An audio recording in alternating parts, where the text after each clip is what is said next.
Hello students, आज हम continue करेंगे कल का जो हमने फॉर्मूला डिस्कस करे थे कि किस तरीके से हम अरिथमेटिक मीन जो होता है मीन उसको हम कैलकुलेट करते हैं। कल हमने उनके फॉर्मूले डिस्कस करे थे इंडिविजुअल, डिस्क्रीट और कंटिन्यूअस सीरीज से, और हमारे पास तीन मेथड थे, डायरेक्ट, शॉर्टकट और स्टेप डेविएशन।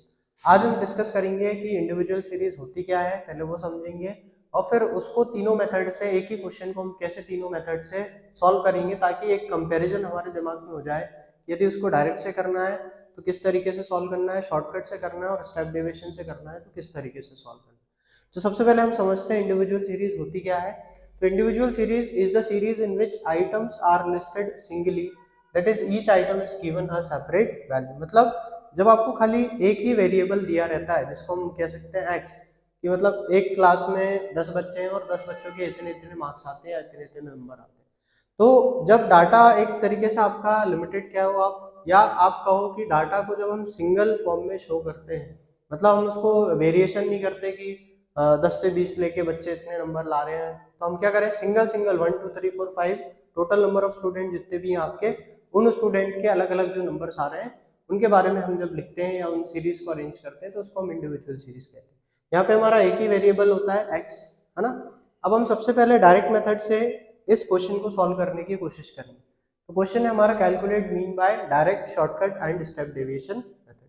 यहाँ पे हमें एक्स वेरिएबल दिया हुआ है, एक्स की वैल्यू दी हुई है 30, 45, 60, 40, 15, 65, 85 और 20। तो हम सबसे पहले डायरेक्ट मेथड का फॉर्मूला लिख लें तो हमें क्लियरिटी हो जाएगी कि हमें फॉर्मूले में क्या क्या रिक्वायरमेंट है। तो डायरेक्ट मेथड में हमने कल देखा था मीन की जो वैल्यू होती है वो होती है sigma X upon N. Sigma X is summation of X. तो जब आप यहाँ पे एक्स का टोटल करेंगे, यदि आप इसका टोटल करते हैं तो इसका टोटल आपका 360 आता है, जो कि कहलाएगा क्या, सिग्मा एक्स। अब आप इसमें ऑब्जर्वेशन काउंट करेंगे, एन मतलब नंबर ऑफ ऑब्जर्वेशन, 1 2 3 4 5 6 7 8, तो 360 डिवाइडेड बाय 8। तो यहाँ पे आपकी वैल्यू आ जाएगी काई की, मीन की। और अब जब आप मीन की वैल्यू इसमें कैलकुलेट करोगे तो जो मीन की वैल्यू आएगी वो आएगी आपकी 45। तो ये जो वैल्यू दी है, ये जो हमारा एक्स वेरिएबल है, ये दिया हुआ है काय में, मार्क्स के फॉर्म में। तो जो एवरेज मार्क्स होंगे सारे बच्चों के मिला के वो कितने मार्क्स हो गए, 45। ये हमारा हो गया कौन सा मेथड, डायरेक्ट मेथड। अब हम डिस्कस करते हैं शॉर्टकट मेथड। तो शॉर्टकट मेथड में हमने कल डिस्कस किया था कि शॉर्टकट मेथड में हम एक अज्यूम्ड मीन लेते हैं और उस अज्यूम्ड मीन से क्या निकालते हैं, डेविएशन, है ना। तो फॉर्मूला क्या हो गया था, a plus sigma d upon n, a plus sigma d upon n. ठीक है। तो हम अब इसमें से कोई एक अज्यूम्ड मीन करते हैं। ज़्यादा बेस्ट है कि जो आपका 10 डिजिट में हो, मतलब 10 20 30 40 50, तो उसको आप लें ताकि माइनस कैलकुलेशन करने में आपको आसानी हो। तो बाई चांस हमने इसमें मिड वैल्यू एक जो हमारी 40 लगभग आप मान के चलिए, इसको अज्यूम्ड मीन ले लिया। आप कुछ भी ले सकते हैं, आंसर मीन में तीनों फॉर्मूले से सेम ही आएगा आपका। तो अज्यूम्ड मीन मैंने कितना लिया, ए लिया। अब हमने डेविएशन का कल फॉर्मूला देखा था एक्स माइनस ए। एक्स माइनस ए का मतलब है ये आपका एक्स वेरिएबल, इससे आप अज्यूम्ड मीन को माइनस करेंगे। तो 30 माइनस 40 कितना आ जाएगा, -10। 45 minus 40 plus 5, 60 minus 40 plus 20, 40 minus 40 0, और 15 माइनस 40 ये आएगा आपका -25। 65 माइनस 40 फिर -25। यहाँ पे फिर आप अगला देखेंगे 85 माइनस 40, तो यहाँ पे कितना आ जाएगा, सॉरी ये प्लस का आएगा आपका 65 माइनस 40, और 85 माइनस 40 प्लस का 45। यहाँ पे 20 माइनस 40 करेंगे तो माइनस कितना आएगा आपका, 20 आएगा। इस तरीके से आपके वेरिएबल्स निकल के आ गए अलग अलग, जिसमें हमने डेविएशन देखा कि डेविएशन किस तरीके से हम निकाल रहे हैं। अब आपको क्या चाहिए, summation of D. Summation of D का मतलब होता है डी का टोटल।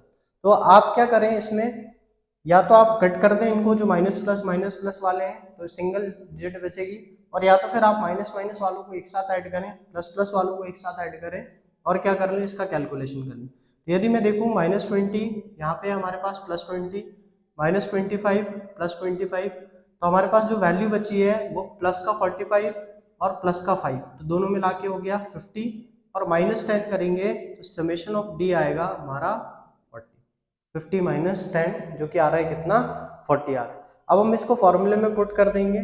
तो यहाँ पे हमने n की वैल्यू भी देखी थी, है ना, तो यहाँ पे n क्या है, नंबर ऑफ ऑब्जर्वेशन। अब हम फॉर्मूले में पुट करेंगे अज्यूम्ड मीन a जो कि हमने लिया था कितना 40 प्लस सिग्मा डी हमारा 40 आया और n हमारा कितना है 8, 8 1 जा 8 5 जा 8 5 जा 40 और 40 और प्लस 5 45 मार्क्स। तो इस मेथड से भी हमारा जो आंसर आएगा वो जो डायरेक्ट मेथड से आया वो सेम ही आया।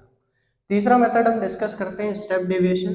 बस थोड़ा सा वेरिएशन है, जैसा हमने कल देखा था कि स्टेप डेविएशन में क्या करना है, जो आपने डेविएशन कैलकुलेट करा है उसमें जो आपका एक जो अमाउंट जो एक कॉमन डिविजिबल होगा, जो सबसे डिवाइड हो जाएगा, आपको वो लेना है जिसको आप सी बोलते हो कॉमन फैक्टर। तो हम यहाँ पे अगर देखें तो ये सारे ही फैक्टर जो है या जो सारे ही नंबर्स हैं डिविजिबल है काय से 5 से। तो हम यहाँ पे d dash is equal to क्या हो जाएगा d अपॉन सी। तो यहाँ पे हम जो c है उसकी वैल्यू 5 ले सकते हैं। तो यदि मैं 10 - 10 डिवाइडेड बाय 5 करूँ कितना आएगा -5 डिवाइडेड बाय 5 कितना आएगा 1, 20 डिवाइडेड बाय 5 कितना आएगा 4। मतलब आपको सबको c से डिवाइड कर देना है, किस सबको, जो डेविएशंस आपने पहले कैलकुलेट करके रखे। यहाँ पे 0, 25 divided by 5 -25, 25 plus divided by 5 ये कितना हो जाएगा प्लस का 25, 45 डिवाइडेड बाय 5 प्लस का 9 और 20 डिवाइडेड बाय 5 माइनस का 4। अब सेम, या तो आप जो प्लस प्लस है वो सबको एक साथ देख लो, माइनस माइनस है एक साथ देख लो, और या तो फिर आप काटना चाहो जो चीज़ कट रही हो तो उसको काट दो। तो ये प्लस का 4, ये माइनस का 4, ये माइनस का 5, ये प्लस का 5। अब हमारे पास बचा 9 प्लस में 1 प्लस में और माइनस में 2, तो 9 और 1 कितना हो गया 10 - 2। तो यहाँ पे डी डैश का समेशन आपका आ गया कितना 10 - 2 8। अब आप इस फॉर्मूले में पुट कर देंगे इसको, जहाँ पे आ रहा है क्या a मतलब 40 अज्यूम्ड मीन प्लस डेविएशन का टोटल जो हमारा आ रहा है डी डैश का 8 divided by n number of observation हमारे कितने थे 80 थे, इंटू आप कितना कर दोगे 5 कर दोगे। 8 1 जा 8, 1 5 जा 5 और 40 प्लस 5, यहाँ पे हमारा आंसर कितना आ जाएगा 45 मार्क्स। तो लगभग तीनों ही मेथड से आपको जो आंसर्स आएंगे वो सेम आएंगे, क्योंकि आप आखिरी में निकाल रहे हो मीन जो एवरेज है।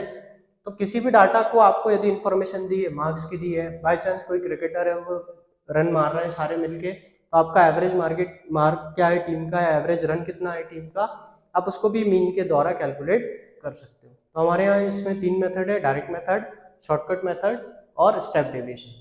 सबसे ज़्यादा जो इम्पोर्टेंट है हमारे लिए वो स्टेप डेविएशन और शॉर्टकट है, क्योंकि एग्जाम में आपको ये दोनों मेथड ही पूछता है। दूसरी चीज़ क्या है, जब आप एग्जाम में इस क्वेश्चंस को करते हो तो 3 नंबर 4 नंबर 6 नंबर तक में क्वेश्चंस आ जाते हैं आपको कई बार एग्जाम्स में। तो आप क्या करें, जब स्टेप डेविएशन या शॉर्टकट से सॉल्व करते हैं तो आप जो कर रहे हैं वो करें, मगर आप कंफर्मेशन के लिए एक बार डायरेक्ट मेथड से आंसर निकाल के उसको मैच कर लें, ताकि आपको समझ में आ जाए कि किसी तरीके का एरर हमारे आंसर में नहीं।